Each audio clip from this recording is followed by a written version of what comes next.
UPSC में 2025 GS paper 1 question number 9। And ये जो हमारी मेंस क्वेश्चन डिस्कशन सीरीज है, इसमें हम जीएस पेपर 1 के सारे पेपर को कवर करने वाले हैं। आप इन वीडियो को प्लीज़ कंसिस्टेंटली वॉच करिए, बिकॉज कंसिस्टेंसी हर जगह रिवॉर्ड की जाती है and consistency is the key to success. तो इसी पॉजिटिव नोट के साथ हम स्टार्ट करते हैं।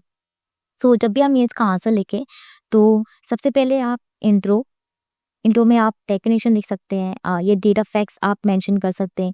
देन सेकेंड इज बॉडी, तो बॉडी में आप जो मेन पार्ट है आप उसको एड्रेस कर सकते हैं। देन थर्ड इज कॉन्क्लूड आप कर सकते हैं, किसी ने पॉजिटिव नोट के साथ कुछ टैगलाइन के साथ आपने कॉन्क्लूड कर सकते हैं। तो चलिए हम स्टार्ट करते हैं। The question is, the ethos of civil services in India stand for combination of professionalism with nationalistic consciousness. LUTD answer it 150 words. The ethos of Indian civil services reflects a blend of professionalism and nationalistic consciousness. तो ethos क्या होता है?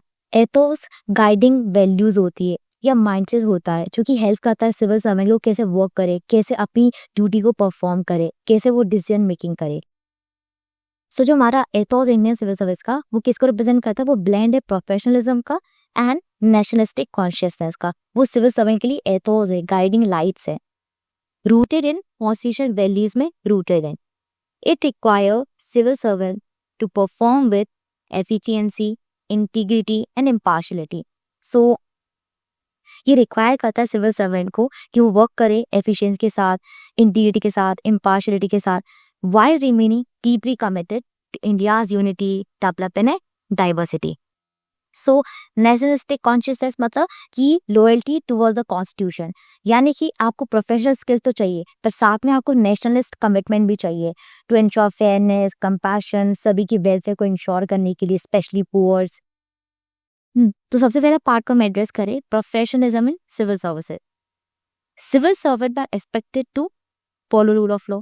Civil servant को ये expect किया जाता है कि वो रूल ऑफ लॉ को, प्रोसीजर्स को फॉलो करे, ट्रांसपेरेंसी को इंश्योर करे एंड अकाउंटेबिलिटी को इंश्योर करे।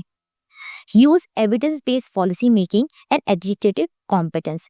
तो सिविल सर्विसेज जब भी पॉलिसी मेकिंग करे तो एविडेंस बेस्ड होने चाहिए, बेस्ड होनी चाहिए रिसर्च पे, डेटा पे, फैक्ट्स के, रादर देन अजम्पशन या कोई इनकी प्री लर्नर कोई प्री डिस्पोजिशन है उस पर बेस्ड नहीं होनी चाहिए। Then maintain political neutrality and ethical conduct. तो उनको वर्क करना चाहिए गवर्नमेंट ऑफ द डे से, रादर देन वो पॉलिटिकली इन्फ्लुएंस होने चाहिए या फिर कोई भी आइडियोलॉजिकल पॉलिटिकल पार्टीज के रिलेटेड बायसेस नहीं होने चाहिए कि एक पॉलिटिकल पार्टी को आप फेवर कर रहे हैं। पॉलिटिकली न्यूट्रल आपको रहना है।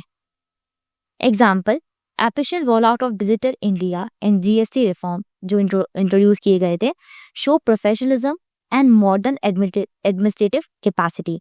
तो जब जो डीएससी रिफॉर्म्स है या डिजिटल इंडिया के लिए काफ़ी सारे मिशंस लॉन्च किए तो उसमें टेक्निकल स्किल चाहिए थी as well as administrative capacity and professionalism का ब्लेंड हमें चाहिए था ताकि कोऑर्डिनेट कर सकें, प्लानिंग कर सकें अच्छी तरीके से। Second part is nationalistic and inclusive consciousness. Nation interest means serving all citizens irrespective of caste, gender, reason or religion, while safeguarding sovereignty and integrity. So, जब हम नेशनल इंटरेस्ट की बात करते हैं मीन्स इंक्लूसिव होना, सभी सिटीजन को सर्व करना, रिगार्डलेस क्या रिलीजन है, क्या कास्ट है, डजेंट मैटर। फॉर एग्जांपल मैं आपको दूं, जो भी रिसेंट केरला फ्लड्स हुए थे उसमें जब रेस्क्यू एफर्ट्स लगाए गए उस टाइम पे ये तो नहीं देखेंगे कि ये किस कास्ट का है, किस रिलीजन का है, हमें उनकी सभी की वेलफेयर को इंश्योर करना है। Then sensitivity towards India socio cultural diversity. हमें पता है इंडिया एक डाइवर्स कंट्री है, different cultures, religion, traditions follow किए जाते हैं, तो हमें उनकी सेंसिटिविटी होनी चाहिए, हमें उनको अंडरस्टैंड करना चाहिए। ट्राइबल कम्युनिटी हमें कैसे कम्युनिकेट करना है उनके खुद के डायलेक्ट में। अगर मैं इसका एग्जांपल दूँ, दिव्या देवराजन, उन्होंने तेलंगाना में कॉन्फ्लिक्ट चल रहा था ट्राइबल्स कम्युनिटी के बीच में, तो उन्होंने गोंडी लैंग्वेज को लर्न करा, फिर उनसे कम्युनिकेट करा ताकि उनकी लैंग्वेज पे उनसे डायलॉग स्टैब्लिश किया जा सके। Then third is prioritising welfare of marginalise. जो वनरेबल सेक्शन है उनकी वेलफेयर को प्रायोरिटाइज करना, एग्जाम्पल पुअर, विमेन या डिफरेंटली एबल्ड, एल्डरली, जिसको हम इंश्योर करते हैं सबका साथ, सबका विकास, सबका विश्वास। एग्जाम्पल देखे, ड्यूरिंग कोविड-19 relief in Odisha cyclone management, civil servant work beyond duty, उन्होंने काम करा। आपको रिजिड नहीं बनना है, आपको रूल बेस होना है, बट आपको अपना थोड़ा कंपैशन, आपकी जो वैल्यूज उनको भी आपको अप्लाई करना है, बियॉन्ड ड्यूटी भी आपको जाना है। रिफ्लेक्टिंग कंपैशन है national duty. 10. Ethos of Indian civil service is dynamic synthesis of efficiency, integrity, inclusiveness, and constitutional patriotism. Innately ethical and prison-centric governance की तरह हमें जाना है, रिजल्ट ओरिएंटेड गवर्नेंस, ताकि हम सभी की वेलफेयर को इंश्योर कर सकें। Thank you, have wonderful day.